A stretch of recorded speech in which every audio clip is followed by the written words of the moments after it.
अखिलेश यादव जी, उनके खून में दगाबाजी है। अखिलेश यादव खानदानी और खून से दगाबाज है। हमारा तन मन धन वस्त्र सब कुछ समझ। दोस्तों नमस्कार, मैं हूं आसिफ रिजवी और आप देख रहे हैं टुडे न्यूज। दरअसल आज हमारे साथ मेहमान हैं गोपाल निषाद जी, जो कि फूलन सेना के राष्ट्रीय अध्यक्ष हैं। दरअसल समाजवादी पार्टी और फूलन सेना का विलय हुआ था, इसको लेकर के आज ही हमसे बात करने के लिए मौजूद हैं। सर, क्या कहना चाहेंगे? चुनाव आ रहा है। देखिए, अखिलेश यादव जी, उनके खून में दगाबाजी है। मैं भी 30 सालों से राजनीति कर रहा हूँ, मैं देख रहा हूँ कि जो काम उनके पिताजी ने किया कि गठबंधन करूंगा, छोटे छोटे दलों को मिला करके ऐसे दौर में धोखा देते हैं कि वो कहीं भागने लायक नहीं है। ठीक वही चीज़ हमारे साथ दोहराया गया अखिलेश जी के द्वारा। 2019 में हम लोगों ने उनके साथ फूलन सेना के साथ विलय किया। शुरू में तो कहते रहे कि निषाद समाज की भागीदारी देंगे, फूलन सेना के लोगों को चुनाव लड़ाएंगे, आप निषाद समाज के बीच में काम करिए, इस दल को जोड़िए, उस दल को जोड़िए, उस नेता को जोड़िए। हम लोगों ने उनके कथनानुसार पालन किया। पूरे पूर्वांचल में फूलन सेना ने रथ निकाला और अपने बिरादरी को जगा करके समाजवादी पार्टी से जोड़ने का काम किया। इधर जब सुभाषपा जनवादी पार्टी, महान दल और तमाम बीजेपी के टूट करके स्वामी प्रसाद मौर्य जैसे आए हुए लोगों की जब बाढ़ आ गई है, तो अखिलेश जी को लगा कि ये कमजोर पहलवान है, मेरे पास बहुत बड़े बड़े पहलवान हैं। तो मजबूत पहलवानों को उन्होंने टिकट दे दिया, भागीदारी दे दिया और हमको धीरे से साइलेंट मोड में छोड़ दिया। अच्छा, ऐसी क्या वजह थी कि समाजवादी पार्टी के राष्ट्रीय अध्यक्ष अखिलेश यादव को आपसे किनारा करना पड़ा?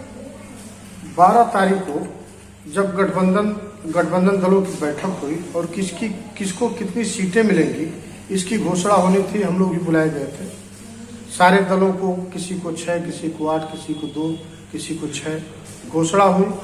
जब अखिलेश जी से हमने पूछा कि फूलन सेना को क्या सीट आप दे रहे हैं, तो उन्होंने कुछ बोला ही नहीं। उन्होंने कहा कि फूलन सेना को तो कोई सीट नहीं देनी है, हमसे भागीदारी की बात नहीं होती। उन्होंने यह भी नहीं कहा कि आप सरकार बनाइए, हम आपके समाज को या आपके बारे में सोचेंगे। उन परिस्थितियों में बहुत बुझे हुए मन से धोखा खा करके हम लोगों को वापस आना पड़ा। हम लोगों ने कमेटी की बैठक किया और उस कमेटी से सर्वसम्मति से यह तय किया गया कि झूठ बोल करके, दगाबाजी करके जिस अखिलेश यादव ने हम लोगों को 2 साल से लगातार 3 साल से टहलाया और अंतिम दौर में अपने हाल पर हम लोगों को छोड़ दिया, तो हम लोगों ने इन परिस्थितियों में समाजवादी पार्टी से गठबंधन तोड़ने का फैसला ले लिया और हम अपने समाज के लोगों के बीच में पुनः जा करके हम उनको बताएंगे कि यह दगाबाज पार्टी है, अखिलेश यादव खानदानी और खून से दगाबाज है। इस दगाबाजी का जवाब हम लोग मजबूती के साथ देंगे और 2022 में उनको मुख्यमंत्री नहीं बनने देंगे। हमारे अंदर वो ताकत है कि बिना हमारे जोरन के किसी भी पार्टी की दही नहीं जम सकती है। मैं मुलायम सिंह यादव के बेटे अखिलेश की दही जमने नहीं दूंगा। मुख्यमंत्री का सपना अधूरा रह जाएगा, ये हमारा संकल्प। अच्छा, आप जिस तरीके से देखा जा रहा है, लगातार टिकट के लिए लड़ाई हो रही है, तमाम पार्टियां अपने अभी दारा सिंह चौहान ने पार्टी बदल लिया, कई नेताओं ने, कई विधायक ने भी जो है बीजेपी छोड़ के सपा में आ गए। आप सपा क्यों छोड़ना चाह रहे हैं? क्या किसी टिकट के लिए सपा छोड़ना चाह रहे हैं?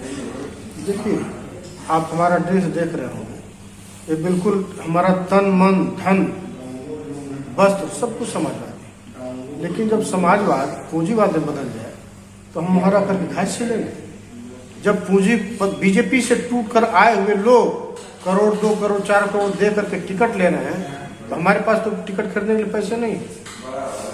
जब परिवारवाद, पूंजीवाद में जो समाजवाद फंस गया, तो उस समाजवाद को तिलांजलि दे करके हम फूलनवाद के रास्ते पर चले। अच्छा, समाजवादी पार्टी में लगातार जो है इस वक्त, जैसे कि समाजवादी पार्टी की बहू ने जो है मुलायम सिंह यादव की बहू ने बीजेपी के लिए बीजेपी में जा रही है, ऐसा खबर आ रही है। बीजेपी से चुनाव लड़ने के लिए आजमगढ़ से प्रचार कर रहे थे, लेकिन वहां से अभी आपको टिकट नहीं मिला। न वो दिए आपको टिकट, न सपा दे रही है आपको टिकट। आखिर आप करेंगे क्या? देखिए, हम प्रयास करेंगे कि एक बार और अखिलेश जी को सदबुद्धि आ जाए। नहीं तो समाजवादी पार्टी को जो पार्टी हराएगी उसको हम जिताने का काम करेंगे, चाहे वो मेरा दुश्मन ही क्यों हो। राजनीति में न कोई दोस्त होता है न कोई दुश्मन होता है, लेकिन दुश्मन का दुश्मन अपना मित्र होता है। सारे दल और संगठन के लोग, एक दौर था कि बीजेपी को हराने के लिए समाजवादी पार्टी को मजबूत कर रहे थे, लेकिन समाजवादी पार्टी ने अंतिम दौर में कुछ ऐसा कर दिया, जैसे चंद्रशेखर रावण, राष्ट्रवादी कांग्रेस पार्टी जो समाजवादी को जिताना चाह रहे थे, आज समाजवादी को हराने के लिए कृत संकल्पित है। उसी धरने पर चल करके मैं भी समाजवादी पार्टी को हराने का काम करूंगा, चाहे भले भाजपा जीत जाए। अच्छा, फूलन सेना में आप हैं, फूलन सेना के आप राष्ट्रीय अध्यक्ष हैं, तो फूलन सेना लगातार इस पर काम कर रही है।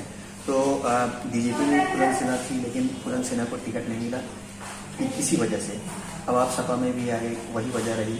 तो अब आपका अगला कदम क्या होगा, कहाँ जाएंगे? मतलब जैसे आपने बोला कि सपा को हराने के लिए जो पार्टी आगे आएगी, वो अगर सपा जीत रही होगी तो सपा जीत रहे तो उसको जीतने रहे। पूर्वांचल में कम से कम जो भी उससे गठबंधन दल के लोग, चाहे सुभाषपा हो, चाहे जनवादी पार्टी हो, चाहे महादल हो, हर प्रत्याशी के खिलाफ मेरे कैंडिडेट खड़े हैं। और जहां हम कैंडिडेट नहीं दे पाएंगे वहां हम विकल्प खोजेंगे कि सपा को हराने का विकल्प कौन है, हम उसके साथ खड़े हैं। बता रहे कि राजभर समाज कितने साथ रहेगा?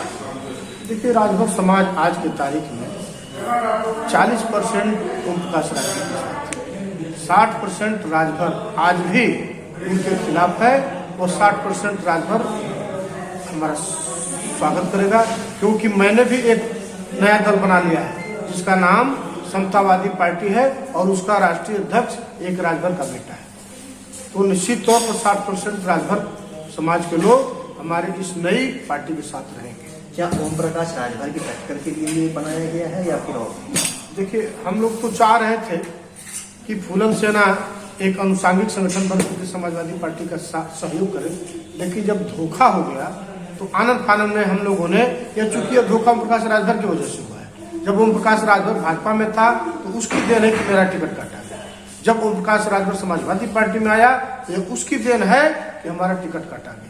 इन परिस्थितियों में ओम प्रकाश राजभर को बांट देने के लिए हमने ये पार्टी बनाया, जिसका राष्ट्रीय अध्यक्ष राजभर समाज का बेटा है। अच्छा, ओम प्रकाश राजभर से और गोपाल निषाद से ऐसी क्या दुश्मनी है कि जहां पे वो जाते हैं, जहां पे आप जाते हैं, वहां आपको काटने में लगे रहते हैं? देखिए, चूंकि 2014 में जब लोकसभा का इलेक्शन हुआ था, उस समय एकता मंच बना था, जिसमें मुख्तार अंसारी, जनवादी पार्टी, फूलन सेना और उनकी पार्टी शामिल थी।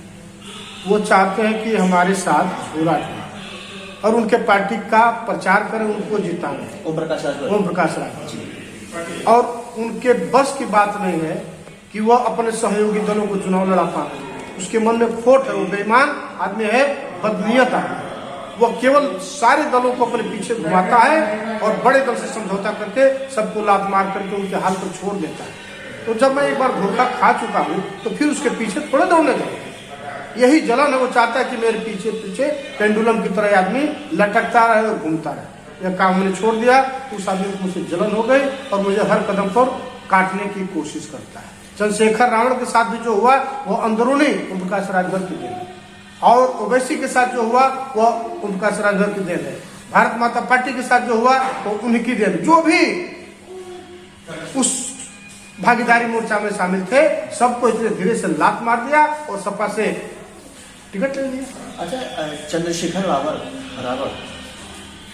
अभी सूचना आ रही है कि वो योगी के खिलाफ चुनाव लड़ेंगे। क्या चंद्रशेखर रावण का कदम, क्या चंद्रशेखर रावण के साथ होंगे? देखिए, चंद्रशेखर रावण के साथ हमारी व्यक्तिगत सहानुभूति है। उसने गरीबों का, दलितों की आवाज उठाई, लेकिन मैं समझता हूं कि योगी के खिलाफ लड़ना और पत्थर पर सर मारना बराबर है।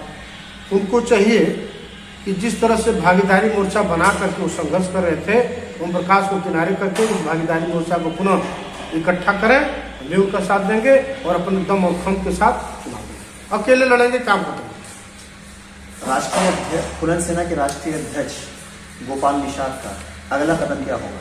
अगला कदम समाजवादी पार्टी को उठाना। बस ये मकसद है जी।